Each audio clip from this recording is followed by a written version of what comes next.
बच्चों, मैं प्रवीणा श्रीवास्तव राजकीय बालिका इंटर कॉलेज बरेली से उत्तर प्रदेश विभाग द्वारा संचालित हिंदी विषय की ऑनलाइन कक्षा में आपका स्वागत करती हूँ। बच्चों, आज मैं आपके समक्ष उपस्थित हूँ श्री गंगा रत्न पांडे द्वारा रचित खंड काव्य मेवाड़ मुकुट के भाग 3 के साथ। चूँकि आज की कक्षा खंड काव्य की दृष्टि से पूर्णता को प्राप्त करेगी, अतः यह आपके लिए अति महत्वपूर्ण सिद्ध होगी। आशा करती हूँ आप एकाग्रचित होकर कक्षा से जुड़ चुके होंगे। तो चलिए कक्षा प्रारंभ करने से पहले देखते हैं पूर्व की कक्षाओं में हमने क्या पढ़ा और क्या सीखा, अर्थात देखते हैं पूर्वावलोकन। तो पिछली कक्षाओं में हमने पढ़ा खंड काव्य का परिचय व विशेषता, खंड काव्य के रचनाकार श्री गंगा रत्न पांडे के जीवन का संक्षिप्त परिचय, नायक महाराणा प्रताप का जीवन परिचय, खंड काव्य की ऐतिहासिक भूमि पर भी चर्चा करी, सर्गों का काव्य पाठ, सारांश, समीक्षा व प्रश्न विधा पर भी चर्चा करी। साथ ही हमने अति महत्वपूर्ण परीक्षोपयोगी प्रश्नों पर भी विचार किया। इस प्रकार पूर्व की कक्षा में कुल 5 सर्गों का अध्ययन कर लेने के पश्चात आज की कक्षा हेतु मात्र 2 ही सर्ग शेष हैं, जिनका शीर्षक है पृथ्वीराज और भामाशाह। बच्चों, मैं आपको बताना चाहूँगी आज की कक्षा का विशेष आकर्षण है परीक्षा में अधिक अंक कैसे अर्जित किए जाएं। इसलिए आप अंत तक कक्षा से जुड़े रहिएगा। तो चलिए पढ़ते हैं छठा सर्ग, जिसका शीर्षक है पृथ्वीराज। बीती रात नवल अरुणाभा झलकी पूर्व क्षितिज पर, पद्म कोश के द्वार खुले अली गूंज उठे सरसिज पर। झलमल झलके हल्के हल्के हिमकर तरुण तृण दल पर, नीर छोड़कर चले विहग दल मुखर हो उठा अंबर। वही मदिर मलयानिल लेकर नवजीवन की आशा, कहीं मुग्ध कलियों ने हंस हंस जीवन रस परिभाषा। उठ बैठे राणा मन में संकल्प लिए नव अपना, मुक्ति प्राप्ति के लिए मुझे होगा जीवन भर तपना। सजग किया सबको तत्पर हो हमें दूर है जाना, करना है मरु पार जहाँ आश्रय का नहीं ठिकाना। लक्ष्य दूर दुर्वह पथ संकट पग पग आएंगे, असी व्रतधारी बलिपथी हम किंतु न घबराएंगे। पढ़कर पत्र नेत्र राणा के रक्तारुण हो आए, विविध भाव उनके मस्तक पर सावन घन से छाए। बोले आए हैं तो सादर उन्हें बुला कर लाओ, मैं आता हूँ तब तक उस वट के नीचे बिठाओ। अनुचर चला गया पर राणा खोए खोए कुछ क्षण, बैठे रहे अचल यद्यपि था अति विचलित अंतर्मन। फिर रानी लक्ष्मी से बोले सहज धीर संयत स्वर, मुझे लग रहा पृथ्वी से भी घाट कर पृथ्वी गया का यह अकबर। पत्र अभी अपना अनुचर लाया है, कहते हैं वे अब उसका छत्रीत्व उभर आया है। जाता हूँ देखूं तो क्या प्रस्ताव नया लाए हैं, अकबर के कवि सखा आज क्यों अरावली आए हैं। लेकर के करवाल कुटी से राणा बाहर आए, चिंतित मन फिर नियत दिशा में अपने पैर बढ़ाए। उपर्युक्त पंक्तियों में कवि ने उस घटना का वर्णन किया है जब पृथ्वीराज अकबर की मंशा को भाप कर राणा प्रताप की शरण में आते हैं और राणा प्रताप से अनुग्रह करते हैं कि वो राजपूतों के लाज की, स्वाभिमान की रक्षा करें। पृथ्वीराज देख राणा को दोनों हाथ उठाकर कुछ निष्प्रभ से ज्यों सूर्योदय के पश्चात निशा कर बोले, यश गाता है जिनका जन्म भूमि का कड़कड़, गूंज रहा हल्दी घाटी में जिनका भैरव गर्जन। धन्य हो गया मेरा जीवन दिए आपने दर्शन, रखिए लाज राजपूतों की सिसो दिया कुलभूषण। जब राजपूतों ने शोणित से सींची हल्दी घाटी, वीर प्रसरु होकर भी रोई जन्मभूमि की माटी। जब सूर्य ध्वज झुका लुटी थी मर्यादा बप्पा की, फिरा घूमता वन निर्जन में जब प्रताप एकाकी। तब राजपूती लाज आपको लगी फूलती फलती, अकबर के सुचारू शासन में आन बान से पलती। तब अकबर की राजसभा में मनसबदारी पाकर रजपूती मर्यादा चमकी थी उनका यश गाकर। इस प्रकार से मातृभूमि की इतने दिन सेवा कर छोड़ दिया क्यों मान सिंह का साथ अपने कविवर। कैसे आज आपको सहसा याद हमारी आई, अहो भाग्य इस अरावली ने नूतन गरिमा पाई। पर प्रताप है आज अकिंचन निस्संबल निस्साधन, कैसे स्वागत करें कैसे कृतज्ञता ज्ञापन। सब यथार्थ जो कहा आपने क्षुद्र स्वार्थ में भूले, रहे आज तक मूढ़ बने हम दास्य गर्व में फूले। हम भ्रम में थे दिल्लीश्वर ही जगदीश्वर है अपना, सत्य एक उसकी प्रभु सत्ता शेष और सब अपना। जब सपना टूटा तब सहसा सत्य दृष्टि में आया, सर्वग्रासी इस प्रभु सत्ता ने सबको है भरमाया। क्षुद्र स्वार्थ के वशीभूत हम अपना गौरव खोकर, धन्य समझते रहे स्वयं को दास अकिंचन होकर। हमने सच ही मातृभूमि की मर्यादा बिसराई, नत शिर होकर लाज राजपूतों की हाय डुबाई। अब तक लाज स्वदेश जाति की बची जब एक भुजबल से, अकबर एक आपको वश में कर न सका छल बल से। एक अग्नि ही तो जगती में है करदम क्षय सक्षम, एक दिवाकर का प्रकाश ही हरता सदा निवर्तम। एक ही राम राज त्याग वन वन घूमे निस्संबल, उनके वंशज आप न हो क्यों मर्यादा में अविचल। इस युग के पुरुषोत्तम हे युग युग प्रणमय बलिदानी, मातृभूमि के अमर पुत्र स्वातंत्र समर सेनानी। यह अकबर का चारण अपने जीवन की निधि खोकर, आया चरण शरण राणा जी आज पाप नित धोकर। राणा द्रवित हुए बोले यह अनुताप तुम्हारा, पृथ्वीराज राजपूतों की जागृति का शुभ तारा। पर क्या हुआ घटी क्या अघटित, मर्म यथार्थ बताओ, हो आश्वस्त शांत निर्भय मन, विरुद्ध न मेरा गाओ। बैठ गए पृथ्वी के सम्मुख राणा एक शिला पर, उसकी व्यथा कथा सुनकर फिर बोले शीश हिलाकर। सत्ता का यह मद अकबर की भीषण राज्य पिपाशा, मुझे ज्ञात थी पहले ही पर कभी न थी यह आशा।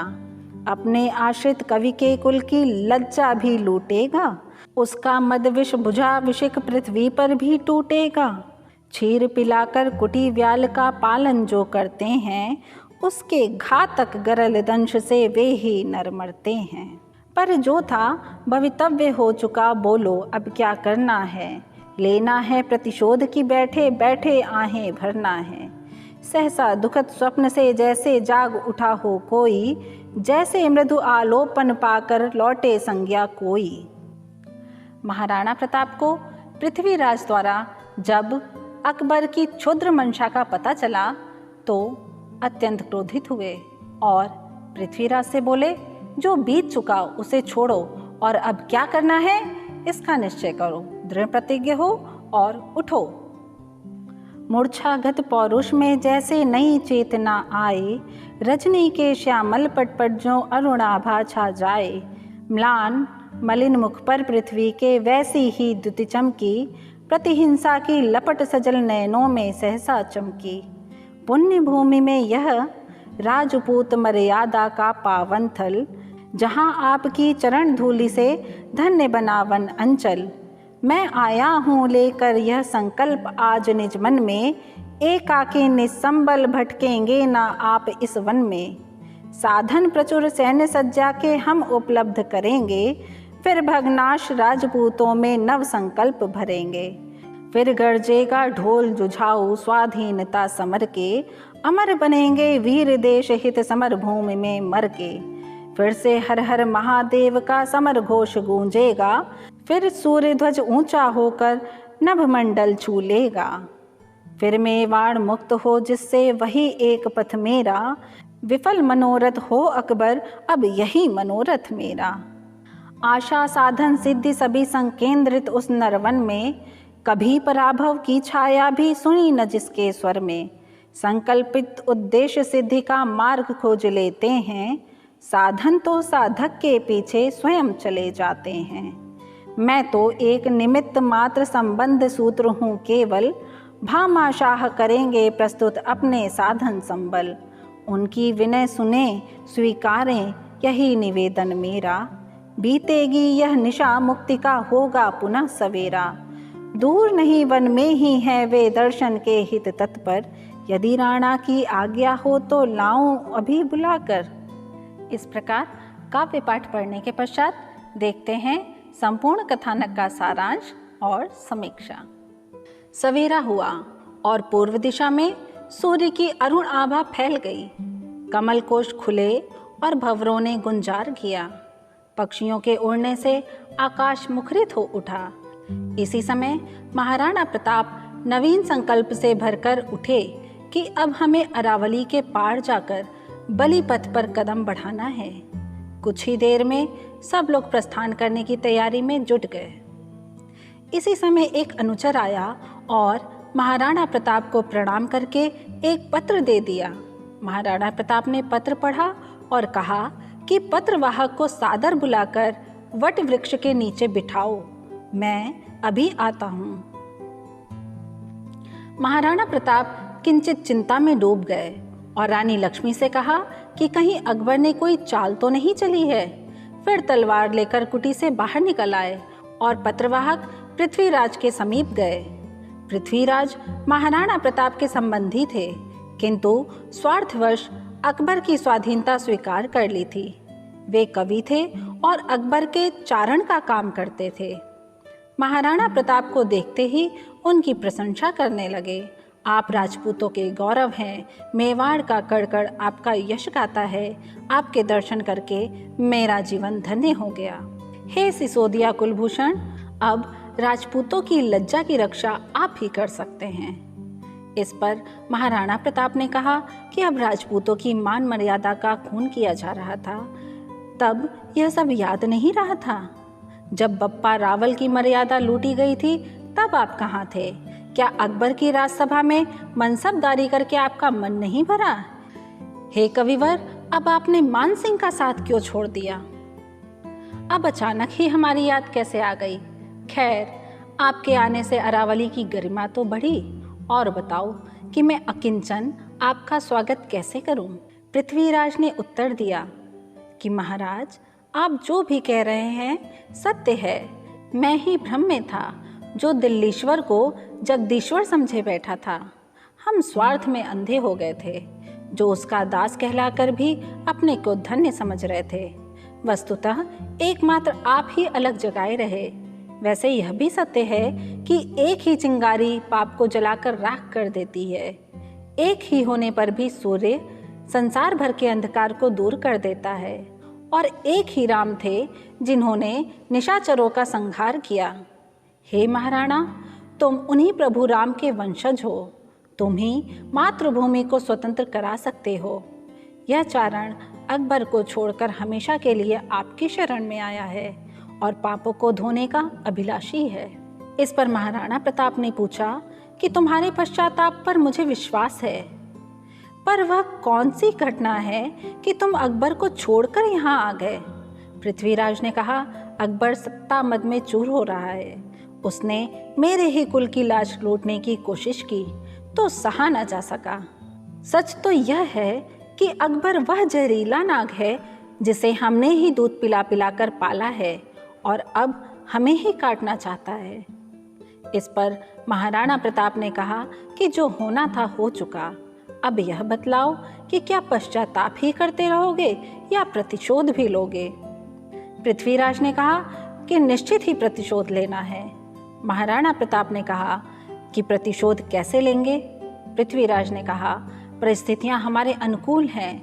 जब मन में शुभ संकल्प हो तो संसाधन भी जुट जाते हैं। इस समय भामाशाह प्रतीक्षारत हैं। आप उनका निवेदन स्वीकार करें और युद्ध की तैयारी में जुट जाएं। आप आज्ञा दें तो मैं उन्हें यहीं बुला ले आऊं। इस कथानक से ज्ञात होता है कि निश्चित ही पृथ्वीराज अपनी करनी पर पछता रहा था और उसे ज्ञात हो चुका था कि उसने अकबर का साथ देकर भारी भूल की थी। कहते हैं, सुबह का भूला अगर शाम को वापस आ जाए तो उसे भूला नहीं कहते। इसी कथन को महाराणा प्रताप ने चरित्रार्थ किया और पृथ्वीराज को गले से लगाया।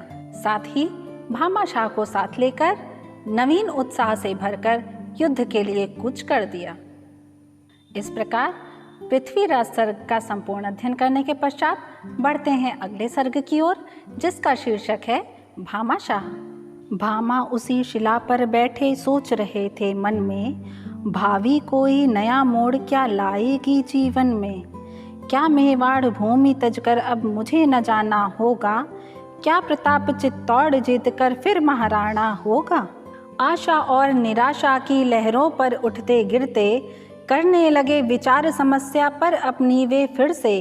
तभी एक मृग यूथ वनों में निर्भय विचरण करता, निकल गया उनके सम्मुख से मुक्त चौकड़ी भरता।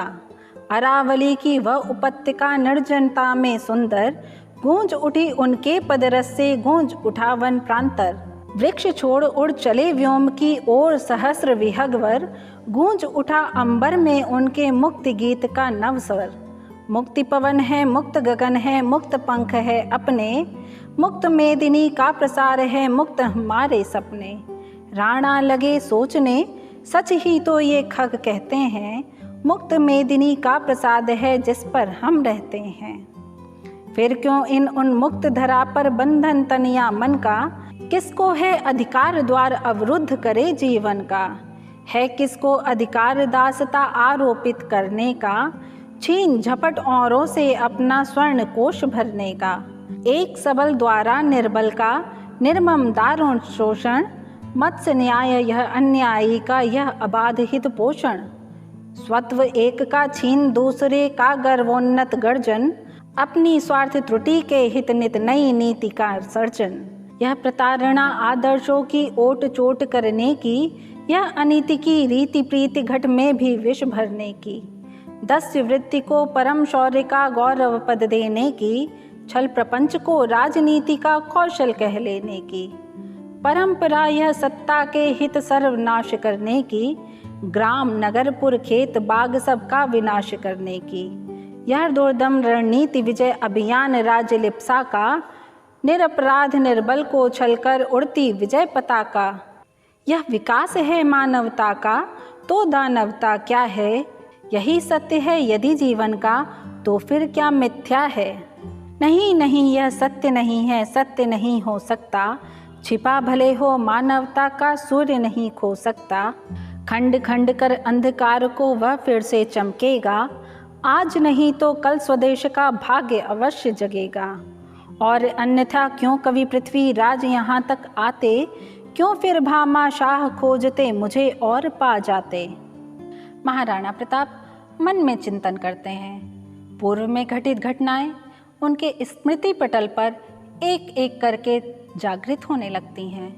वे सोचते हैं यदि यह सत्य न होता तो पृथ्वीराज भला मुझे क्यों मिलते, भामाशाह मुझे क्यों ढूंढते हुए यहाँ तक आते। निश्चय ही जो भी इन्होंने कथानक सुनाया है वह सत्य होगा। जय हो जननी जन्मभूमि की एक लिंग की जय हो, जय हो सूर्य ध्वज की राणा का प्रताप अक्षय हो। चौंक उठे राणा टूटा उनका विचार क्रम तन में, देखा भामाशाह खड़े थे सन्मुख नत शिर सविनय। बोले किसकी जय कहते हो, राणा यहाँ कहाँ है, यह प्रताप असहाय अकेला वन वन भटक रहा है। क्या चित्तौड़ दुर्ग पर अब है सूर्य ध्वज लहराता, परचम मोहम्मदी अकबर का वहाँ आज फहराता। जय हो एक लिंग की जय जिनके प्रसाद से अविचल, मैं अब तक अविजित हूँ है संकल्प अडिगमन अविकल। अविजित है विजयी भी होंगे देव शीघ्र निसंशय, मातृभूमि होगी स्वतंत्र फिर हम होंगे फिर निर्भय। एवमस्तु संकल्प यही है भामाशाह हमारा, खोज रहे संकल्प पूर्ति के साधन सैन्य सहारा। यह निश्चित है मातृभूमि का शीश न कभी झुकेगा, मुक्ति हेतु अभियान अंत तक अपना नहीं रुकेगा। साधन प्रस्तुत है सेवा में देव उन्हें स्वीकारें, करें सैन्य संग्रह फिर अरि को रण के लिए विचारें। लक्ष्य लक्ष्य मुद्राओं की निधि मेरे कुल की थाती, रही भूमिगत सदा निरर्थक वैसे ही रह जाती। पिता पितामह द्वारा यह निधि क्यों वर्षों की संचित है, साधन संग्रह हेतु देव के चरणों में अर्पित है। राणा शीश हिलाकर बोले, यह कैसे हो सकता है, मैं अपने कुल की मर्यादा कभी नहीं खो सकता है। राणा के साधन स्वयं बाहुबल से एकत्र करूँगा, जो मेरा है नहीं उसे उपहार स्वरूप न लूँगा। भामा बोले, देव पराया कुछ भी यहाँ नहीं है, धन संपत्ति मान मर्यादा सभी आपकी दी है। मेरा कुल तो परंपरा से राणा का है चेरा, सेवा का सौभाग्य और अधिकार मात्र है मेरा। राजवंश के ही प्रसाद से श्री संपन्न बने हम, यह उपकार भुला दें तो कैसे कृतघ्न कितने हम। आज एक अवसर है आया देव और ऋण होने का, देश जाति कुल की सेवा का सुकृत बीज बोने का। अतः विनय है करें देव स्वीकार दास की सेवा, पार लगाएं निज भुज बल से जाति धर्म का खेवा। बप्पा के कुल की मर्यादा भामा तुम्हें विदित है, मेरे हाथों मिटे आज वह यह विचार अनुचित है। राजवंश ने जिसको जो कुछ दिया न वापस लूँगा, शेष प्राण है अभी देश हित हंस हंस होम करूँगा। क्षमा करें धृष्टता कर रहा प्रत्युत्तर देने की, है स्वदेश हित ही सर्वोपरि सेवक के मन में भी। यह अधिकार देव सबका है, यह कर्तव्य सभी का, सबको आज चुकाना है ऋण में वाड़ी माटी का। जन्मे हम जिस पुण्य भूमि में, जिस पर खेले कूदे, किल के जिनके नभ में लगकर बादल धौले ऊंदे। जिनकी पावन रज से पोषित हुआ शरीर हमारा, जिसके अन्न पवन जल से अभिसिंचित जीवन सारा।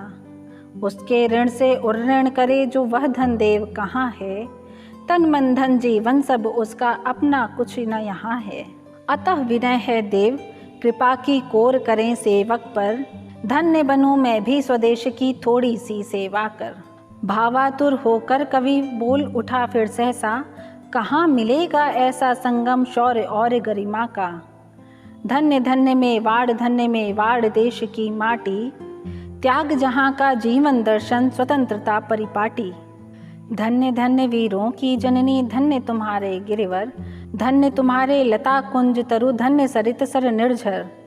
धन्य धन्य मेवाड़ शिरोमणि अप्रतिहत सेनानी, स्वतंत्रता के जागृत पहरी चिर अविजित अभिमानी। लगा कंठ से बोले भामा सखा अमर बलिदानी, कवि की वाणी सत्य अर्थ में होती है युगवाणी। धन्य धन्य तुम धन्य तुम्हारे जननी जनक महिमा में, गायेगा इतिहास तुम्हारी यश गाथा चिर अक्षय। जो स्वदेश हित जीते जग में, जो स्वदेश हित मरते, जो मरकर भी मातृभूमि का आनंद उज्जवल करते।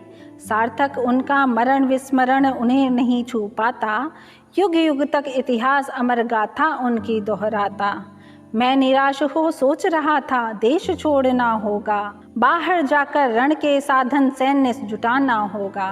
किंतु वीरवर तुमने आकर मेरी द्विधा मिटा दी, अंधकार में फिर आशा की उज्जवल ज्योति जला दी। अब मैं कहीं नहीं जाऊंगा देश छोड़कर अपना, यहीं रहूंगा सत्य करूंगा स्वतंत्रता का सपना। जिसकी ललनाओं की नस नस में जौहर का पानी, जिस धरती ने जाए भामा से सपूत बलिदानी। रखे उसे परतंत्र शत्रु में ऐसी शक्ति कहाँ है, स्वतंत्रता का मंत्र पावन में उसके गूंज रहा है। देख रहा मैं खिली क्षितिज पर नवल उषा की लाली, नव प्रभात में वाड़ मुक्ति का सम्मुख गौरवशाली।